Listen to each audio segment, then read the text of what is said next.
You don't give a fuck when you land or not, just let him go. Don't worry about you, you're gonna be a shitty fight, but you gotta let punches go. Last round. You can't wait until they get, if you miss it, bang, go right back. And don't take 30 seconds to start another punch. Alexander, I'm the best ever. There's never been anybody like me. I'm Sonny Liston, I'm Jack Dempsey. There's no one like me. I'm from Nairclaw. There's no one that can match me.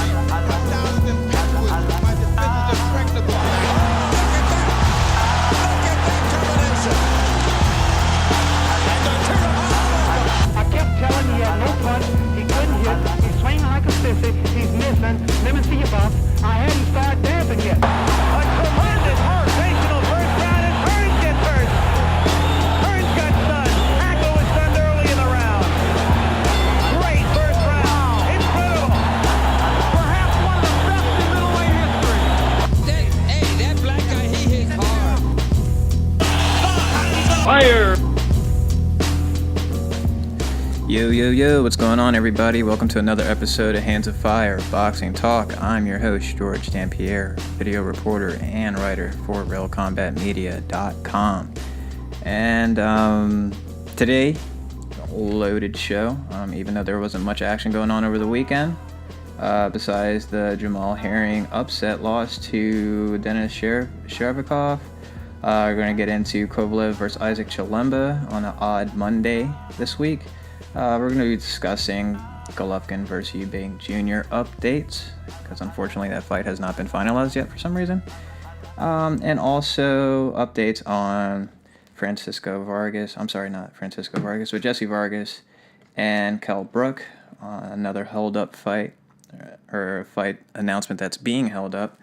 And Anthony Joshua, already looking for his next opponent, and has an idea of at least a date and an opponent. So we'll talk about that. Today it's I had to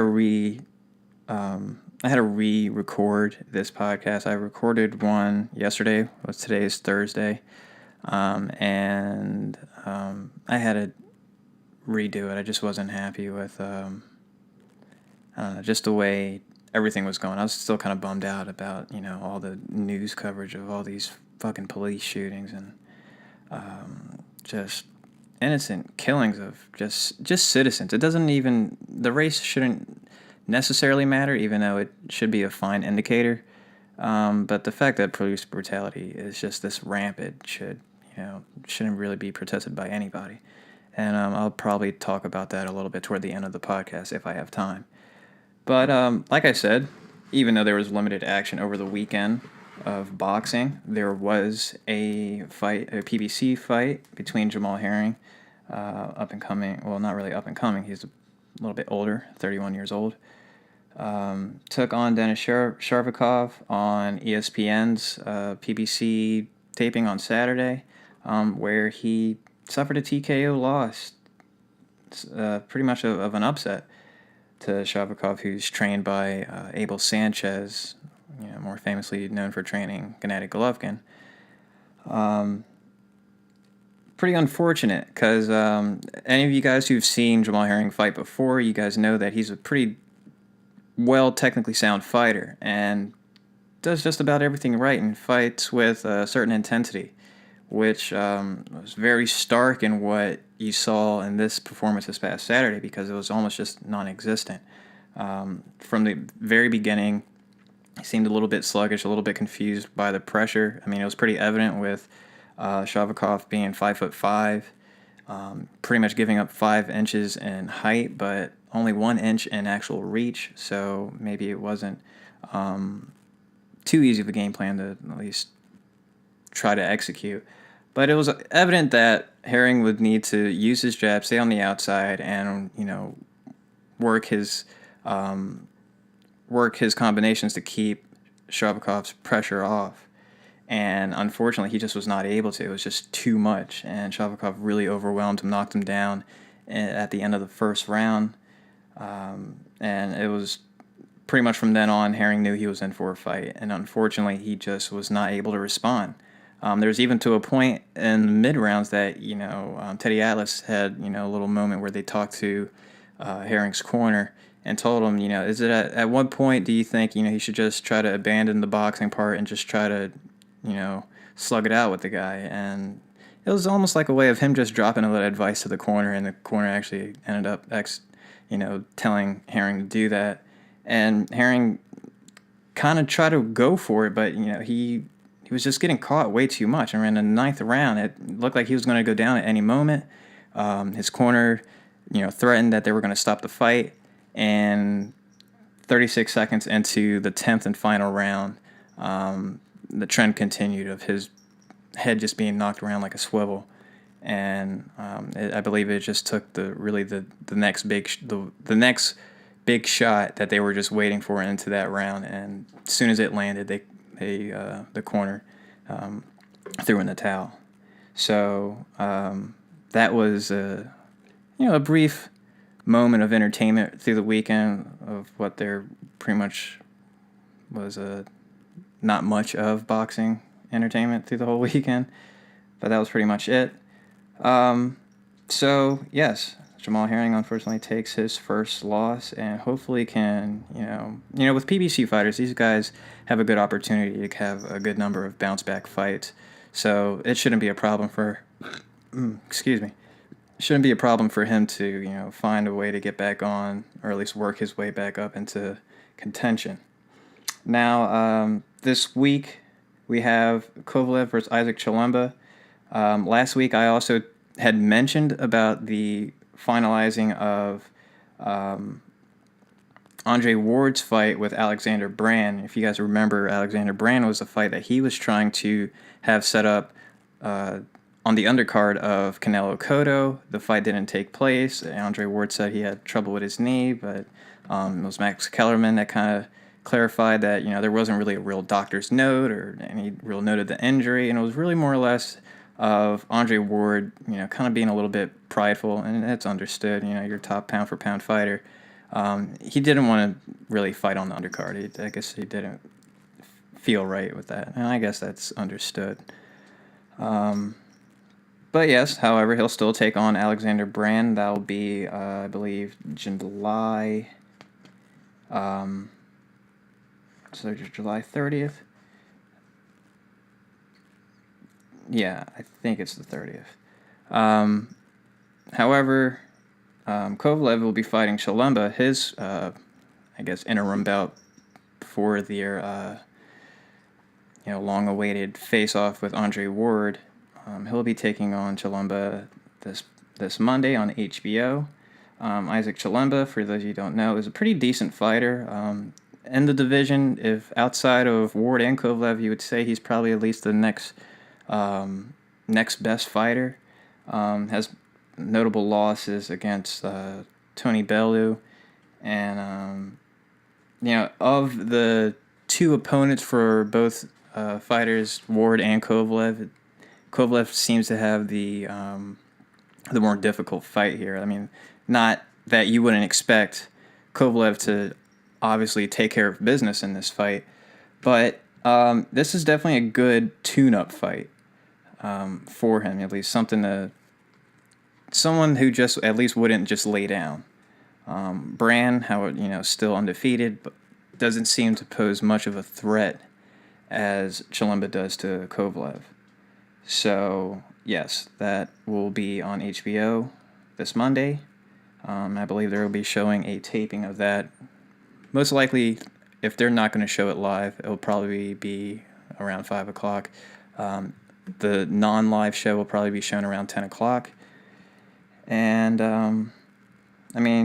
I think we should all expect a Kovalev victory. And it would be a tremendous tragedy if, either one of these guys, takes a loss and we end up, having a Ward versus Chilemba or Kovalev versus Brand in November.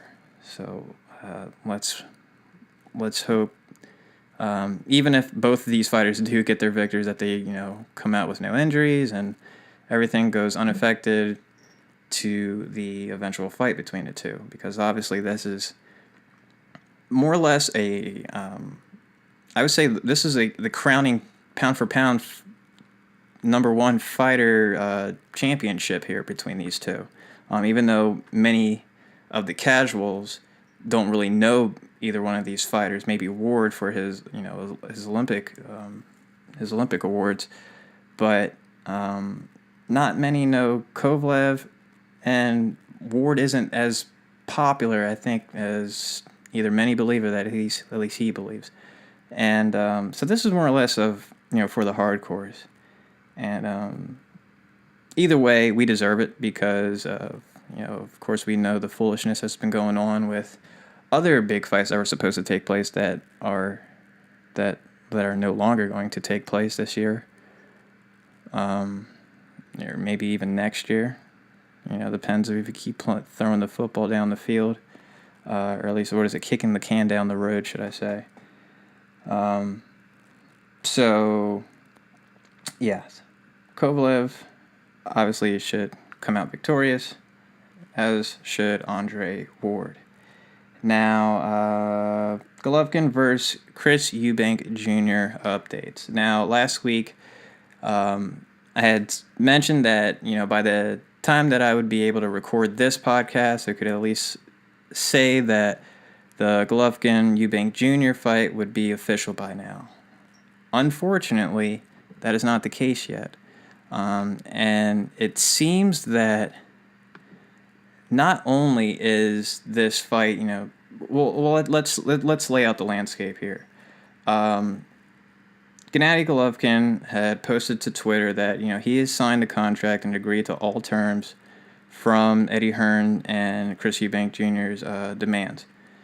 Now, he posted to Twitter saying that, I've signed the contract. It just seems that Chris Eubank Jr. seems to have lost his pen. Chris Eubank Jr. replied, oh, don't worry, I have my pen in hand. Just waiting on the contract.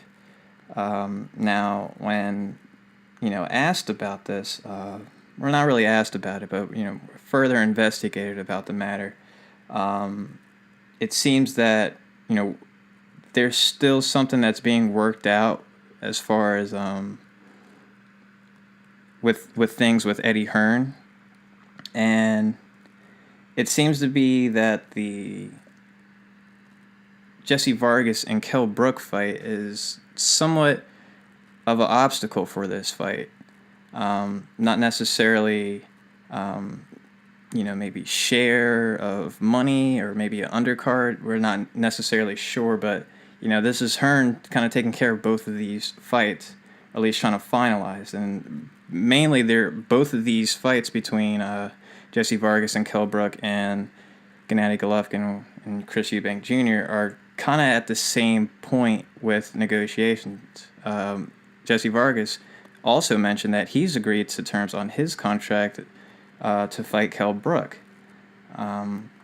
The only thing different here is that Kell Brook is talking about, or at least upset with the fact that Jesse Vargas is getting more money than he is, and feels unjust for that, or unjust by that, and maybe he feels he's a bit more deserving.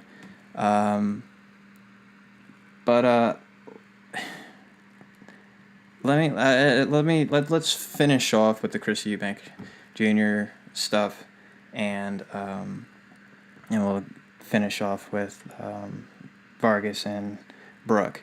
Now, a week ago, or at least I believe it was maybe longer than a week, maybe about a week and a half, there was problems. Chris Eubank Jr. said that Sky Sports may prevent the fight from happening. As we know, Hearn and Eubank Sr. had a meeting with Sky Sports, and it seems that they solved the problem. Now, this is a quote from Oleg Herman, who's Golovkin's manager, saying that it's time to find out whether Chris Eubank Sr. and Jr. are able to talk, or are they able to back their words by signing the contract. If we don't get a contract from Eubank Jr., we will promote our own show in the United States. We have a date on HBO for September 10th. Now, like I said, it seems like this fight is, for some reason, pending on the Kell Kell Brook and Jesse Vargas. At least that's what I'm hearing for some of my, UK plugs here. That there's some money situations that are going on there. Now, when it comes to the actual fight, Chris Eubank Jr. has been talking quite an amount of shit for this fight. There's also headlines of saying that he's looking to seek and destroy Gennady Golovkin. Now, I don't even think I've actually made a prediction or just how I would see this fight going out, but I mean, I don't think I stray from many perceptions here when I say that I don't see exactly how Chris Eubank Jr. wins this fight, and I think the fact that he's saying he'll seek and destroy, look to take out Gennady Golovkin is going right into Golovkin's wheelhouse. I've made note on this before. I'm not sure if I actually said it on this podcast, but for me, Chris Eubank Jr. Seems to be a pretty well-rounded fighter, but in terms of ability, there's nothing specifically that stands out about him that that he does particularly well, and it's going to sound a little bit disparaging, but for me, he's really just a glorified brawler, and he does his best work as a volume puncher, and it was for that reason why he lost to. I don't know why I keep trying. I almost say Bernie Sanders when it comes to this guy, Billy Joe Saunders, who was really boxing circles for the most part around Chris Eubank. He applied a lot of movement, was in and out, and he didn't give Junior the opportunity to throw an abundance of punches that he wanted to do. And if once you can kind of take that away from him, and once you can limit his output, that's about it. They talk about him being a power puncher, but when you technically look at it, I mean, who did he really knock out? And then when you look even further into it, when you see him actually, go for these knockouts, or just the way he applies the pressure, he's selling out a lot.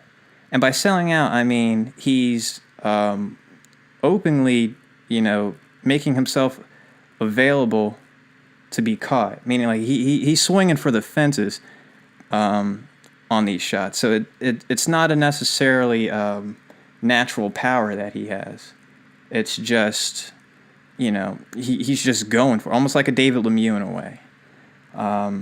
And the question came up that, if Eubank Jr. Were to fight Golovkin, it would be his best opponent yet. Kind of at a crossroads with that. In a way, possibly. I mean, but I think what it comes down for me personally, I have to see how the fight actually takes place to determine that.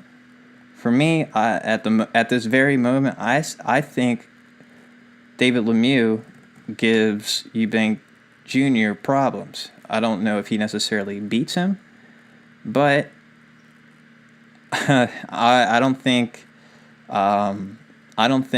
Lemieux gets dominated by Eubanks Jr.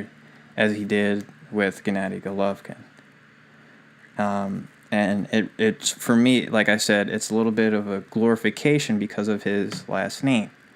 And once you got that great promo behind you, it's real easy to seem like the top shit. And for me, he's not. I don't think he's even the best in his country. I think Billy Joe Saunders is the best out of England and in the middleweight division.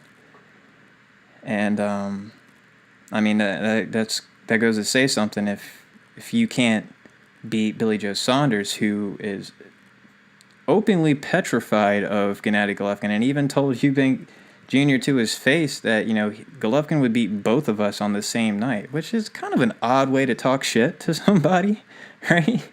But I think that was just maybe his way of trying to bring Jr. down to earth, because in a way he does talk some epic shit, and then you see him, it's like, dude, you're flexing on Tom Doran. Like, come on, bro. And even in that fight, he didn't even look, like I said a few weeks ago, he didn't really look impressive to me. So, I don't know. If he's the best opponent that Golovkin has faced, we won't know until the end of the fight. So that's my thoughts on that.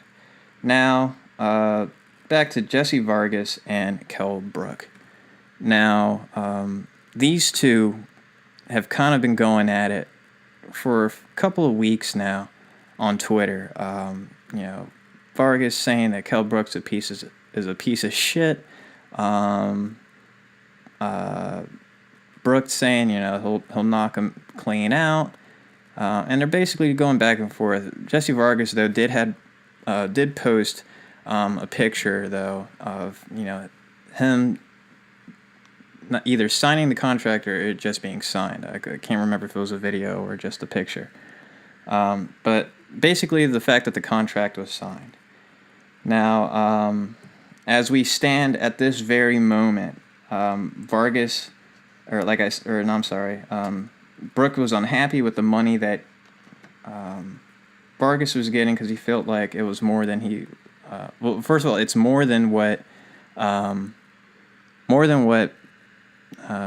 Brook is getting, which it looks to be about $2 million. They're not really saying how much Brook was offered, but apparently it's a significant amount more than what Brook was going to get. Now, while Vargas did agree to terms, there wasn't an agreement between Top Rank and Matchroom for Vargas's services. What that actually means, I'm not really too sure. But Eddie Hearn had came out with a couple of quotes with IFL TV, and it goes as stated: Vargas wants an absolute fortune to come to the UK to fight Kell Brook. I don't blame him. I would too. He's coming to the UK to fight the #1 welterweight in the world, a fighter that no one wants to fight. In order to put that money up for Vargas, Kell Brook has to take a smaller end. In fact, probably less than he should be making for this fight. But it's half a gamble, and it's putting yourself in position where you're not. That's got to be a typo. It's about putting yourself in position where not only I say that he's the #1 fighter in the world, he's the unified champ. That's a weird wording. And it goes on. But everything has to be right. You can't expect a fighter to just say, oh, pay me, or just pay him some more, don't worry about me. I'll box for nothing because the fans want the fight. This is a guy who built himself into a world champion. You have to get well paid, but he's taking small money for this fight because he wants the fight. He wants to be unified champ, and we believe he will win. Now, I kind of have to just call bullshit on Brook. Not Eddie Hearn. I get him trying to make money for his fighter, but Brook, dude, you are taking serious heat for one the opponent selections you've been making, and the fact that you've waited so long trying to eke out this Amir Khan fight.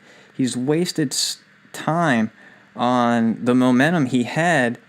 Not wasting time, but he's wasting the momentum he had coming off the Sean Porter fight. I mean, that was really his breakout moment in the boxing world, and from that, he was trying to get this Amir Khan fight, who absolutely did not want. I don't think he'll ever fight Kell Brook, simply on a personal basis, and been fighting, pretty low-key yet mandatory fights fighters in England.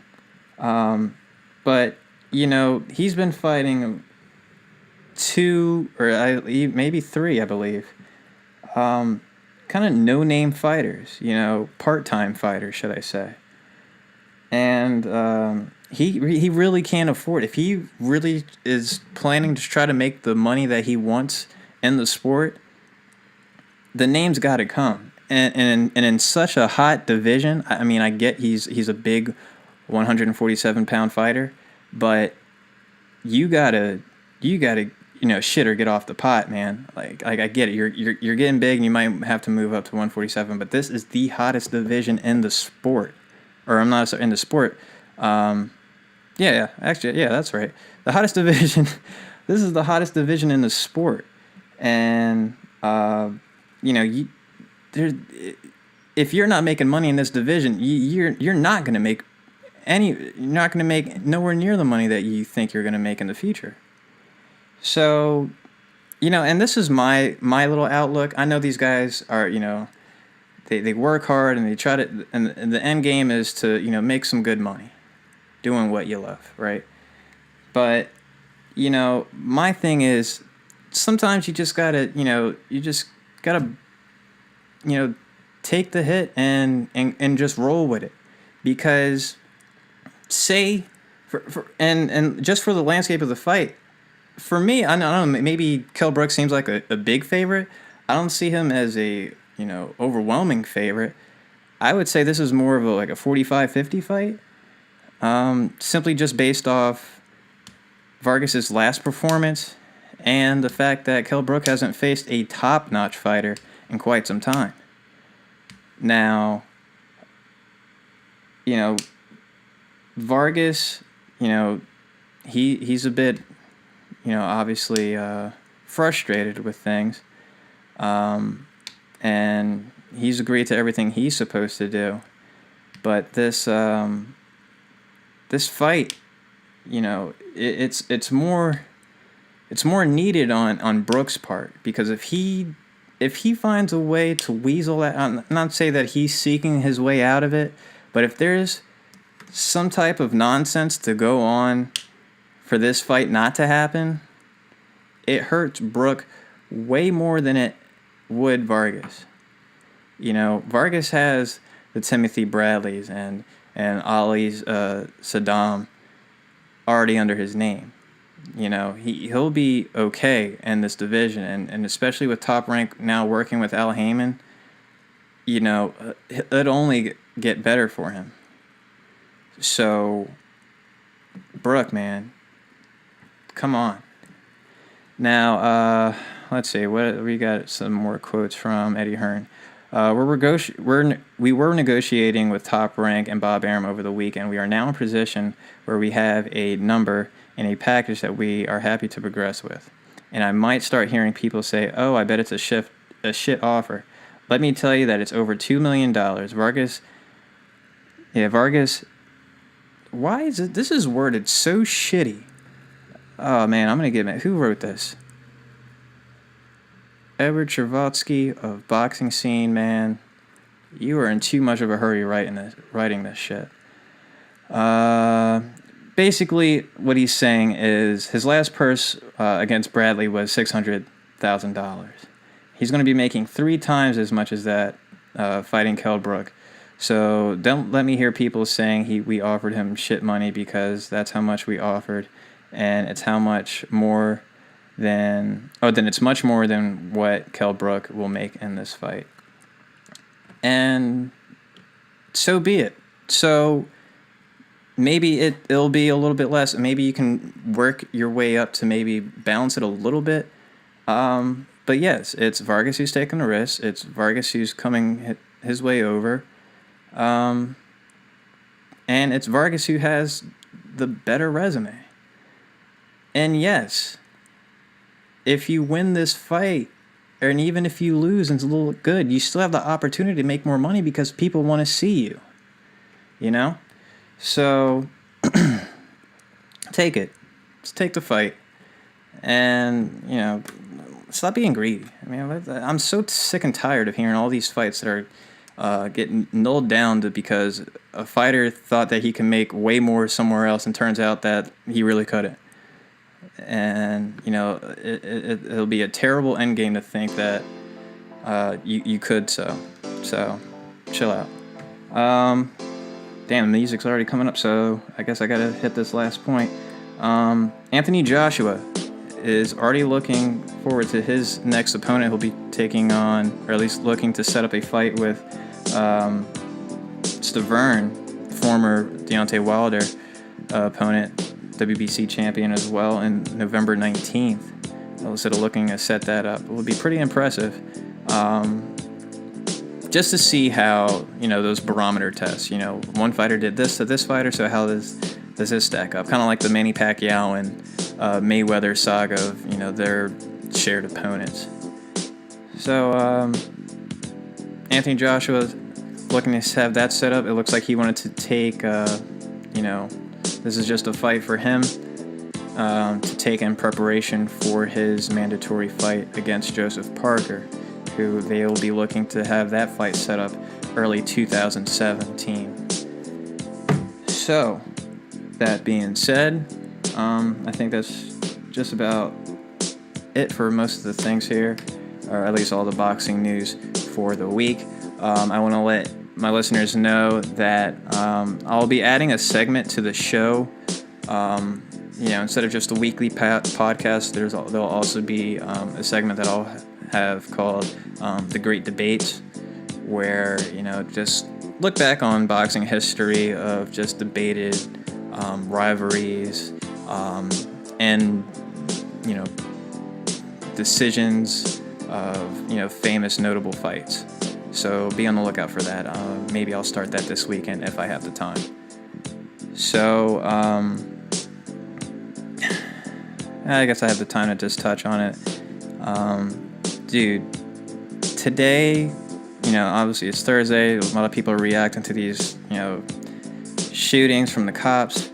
And then now, literally within the past 2 hours, there's been a shooting of 10 cops in Dallas.